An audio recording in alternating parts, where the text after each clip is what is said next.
बिस्मिल्लाहिर्रहमानिर्रहीम। Dear students, अस्सलाम वालेकुम। उम्मीद है कि आप सब खैर ऑफिस से होंगे। हम पढ़ रहे हैं topic this consumer protection act जो 1986 में बनाया गया है। कंज्यूमर के जो राइट्स हैं उसको प्रोटेक्ट करने के लिए उसके क्या हुकूक हैं, तो उसमें बताया गया है। तो आज हम पढ़ेंगे what are the ways and means of consumer protection. क्या क्या वेज एंड मीन्स है जिससे हम कंज्यूमर को प्रोटेक्ट कर सकते हैं। तो there are some this ways which are as under number one is self-regulatory business. Self-regulatory business. तो जैसे आपको पता है कि जो बिग बिजनेस हाउसेस हैं, they have realized, जो बिग बिजनेस हाउसेस हैं, बिग बिजनेस इंडस्ट्रीज जो हैं या हाउसेस हैं, they have realized that their long-term interests lie in the satisfaction and welfare of the consumers. As you know, the big business houses, जो बड़े बड़े business houses हैं, तो उन्होंने ये रियलाइज किया है कि हमारी जो बिजनेस है ये काफी लॉन्ग टाइम चलने वाली है।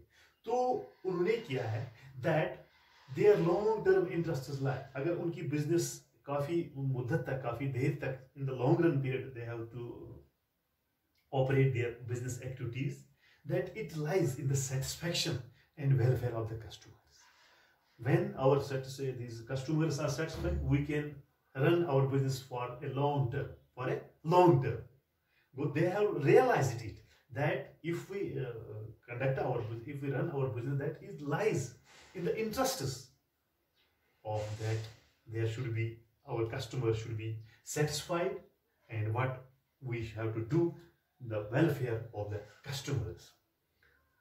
Thus, they follow the ethical standards and practice, and have also established consumer service. For that in the long run they follow the ethical standards. उन्होंने वो मेजर्स अपनाए ही, और ऑलरेडी वो प्रैक्टिस की है कि कस्टमर सर्विस स्टार्ट की जाए, या उनकी जो ग्रीवेंस है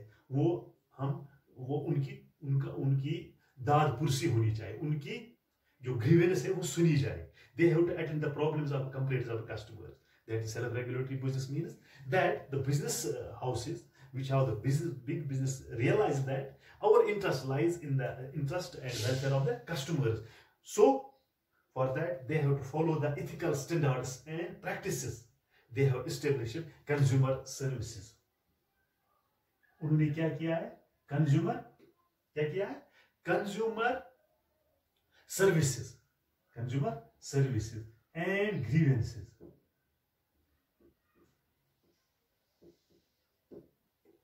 Or grievances, they have started that they have to attend the grievance cells. They have to make the grievance cells where this customer can make their complaints or grievance to those cells. And what are the problems of the customers? They have to listen that this means self-regulatory business. That means they have followed the ethical standards and practices, and also establishing consumer services and grievance cells to attend that. वहाँ क्या कहते हैं इन grievance sales में या इन consumer service स्टेशनों में, तो उनकी जो प्रॉब्लम्स है और उनकी कंप्लेंट को सुना जा सके, उन्होंने वो सर्विस प्रोवाइड की है. तो दूसरा क्या है? Business association. यहाँ पर बहुत सारी बिजनेस एसोसिएशन हैं हमारे मुल्क में, बहुत सारी business association. For example FICCI या federation of Indian chambers of commerce. Federation of FICCI, that means Federation of Indian Chamber of this means Federation of Indian this Chamber of Commerce, and CII, Confederation of Indian Industries, Confederation of Indian Industries. Here also they have these associations. For example, FCCI है या CII है. They have set up code of conduct for their members. उन्हें अपने code of conduct गया अपने members के लिए. This code provides guideline for dealing with the customers. उन्होंने एक गाइडलाइन दी होती है इन बिजनेस एसोसिएशन की कि किस तरह से हम इन कस्टमर्स को हैंडल करें, इनको किस तरह से डील की जाए, इनके साथ किस तरह से. इन्होंने गाइडलाइंस पहले दी होती है. फॉर एग्जांपल ये बिजनेस एसोसिएशन है हमारे हिंदुस्तान में है, federation of Indian chambers and of commerce and confederation of Indian industries, they have made their this one code of the conduct for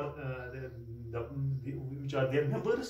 These members have to follow these guidelines. That means these code provides guidelines for dealing with the customers. हम किस तरह से इन customers को किस तरह से इस code of conduct में वो दी गई है, ये जो बिजनेस एसोसिएशन है, कि किस तरह से इन कस्टमर्स को हैंडल किया जाए। तो तीसरा है कस्टमर अवेयरनेस। तीसरा है customer awareness. Customer awareness. So a consumer would be in a position to raise his voice. कि consumer को ये वो इसको मतलब they have to in a position that they have to raise the voice against any kind of exploitation. अगर इसको exploitation कोई business industry करती है या बिजनेसमैन करता है, उनको एक्सप्लॉइट कर, they have the right to voice against that business institutions या in of this business institutions as well as aware the rights and rights. उसको वो ये उसको अवेयर होना चाहिए।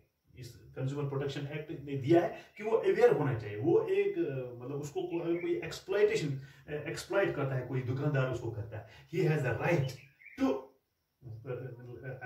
lodge a complaint against that he is well aware of the rights and relief is available. Moreover, this awareness helps him to safeguard industry. This awareness makes him the safeguard and awareness of his interest. What is the interest of the customers? Because the customer is the kingpin of the market. When they, if we take out the customer from the market, there nothing will remain. The thing will remain. He should be aware. He should, if there is some exploitation with the customer, he has to right to raise the voice against that business firm. Yeah, this means that this is the awareness helps him to safeguard the interest. To safeguard the interest. तो तीसरा क्या है? Consumer organizations. There are various consumer organizations. This is very important that the role played by the consumer, that in every this village या every is town या हर जगह ये business organisation, अगर consumer ने एक ऑर्गेनाइजेशन बनाई, consumer, this plays a very key role in educating the consumer about the rights. ये जो कंज्यूमर ऑर्गेनाइजेशन ये इनको अवेयर कराता है, इसी तरह से ये बनाता है कि वो अवेयर करता है व्हाट आर देयर राइट्स, या वो उनको एजुकेट करते हैं किसे, consumer rights, responsibilities and relief. दो consumer organisation plays a very key role in educating this consumers that what are their rights, what are their responsibilities, and other relief is available for them. This help in providing protection to the customers against any exploitation. And this helps in that if there is any exploitation, from these business firms, business industry, big business houses,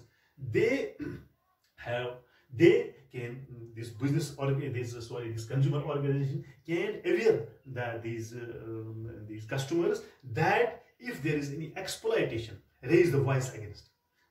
On the behalf of these consumer organization, they can file a complaint against that business firm. Well, this plays a very important role. This this organization, they play a very important role in educating the consumers' rights, reliefs, and responsibilities. तो तीसरा क्या पांचवा क्या है? Government क्या करता है? Government has enacted various laws and regulations. Government ने बहुत सारे जो रूल्स दिए गए हैं या laws and legislation for protecting the consumer. इसी कंज्यूमर प्रोटेक्शन एक्ट में उनके लिए एक लॉज बनाए हैं, रूल्स बनाए हैं that should protect the consumer, various laws have been made by the government that should protect the consumer rights. The most important of this Consumer Protection Act 1966 is that a 3-tier satisfactory, that means ये government ने ये काम किया है कि उसने 3-टायर machinery बनाई है। क्या 3-टायर मशीनरी बनाई है कि जहां पर इस कंज्यूमर की जो ग्रीवेंस है वो सुनी जाएगी। पहले अगर हम होते तो पहला है डिस्ट्रिक्ट लेवल पे, अपने डिस्ट्रिक्ट में अगर कोई कंप्लेंट होगी तो हम अपने डिस्ट्रिक्ट फोरम में उसको करेंगे। अगर वहां नहीं हो जाएगी तो फिर हम जाएंगे स्टेट लेवल पे, वो 3 tyre, and third is national level. जो 3 टायर मशीनरी बनाई है गवर्नमेंट ने कि अगर कोई कंप्लेंट है तो पहले उसको हल करेंगे डिस्ट्रिक्ट फोरम में, अगर वहां नहीं हो जाए तो स्टेट लेवल में जा सकते हैं, अगर वहां भी नहीं है तो नेशनल लेवल में जाए। That should redress the consumers grievance. ये 3 टायर मशीनरी यहाँ पे ये किस लिए बनाई गई है? कंज्यूमर प्रोटेक्शन एक्ट 1986 जो कंज्यूमर प्रोटेक्शन एक्ट है, इसने 3 टायर मशीनरी बनाई है, जहां पर क्या किया है, जो ये सेटअप की गई है, ये 3 टायर मशीनरी बनाई है for the redressal of consumers grievance. If there is any grievance that should be heard in this these 3 tier machinery, that is first is district level, and another is state level, and third is national level. वहां पर इनकी जो grievance है वो सुनी जाएगी। वो that was the ways and means of consumer protection. पहला था सेल्फ रेगुलेटरी बिजनेस, दूसरा है बिजनेस एसोसिएशन, तीसरा है कस्टमर अवेयरनेस, चौथा है कंज्यूमर ऑर्गेनाइजेशन, एंड पांचवा है गवर्नमेंट। जहां पर इसीलिए बनाए गए ये रूल्स रेगुलेशंस या डिस्ट्रिक्ट लेवल पर, स्टेट लेवल पर, नेशन, जहां पर उसकी रिड्रेसल को सुना जा सके, उसकी ग्रीवेंस को सुना जा सके।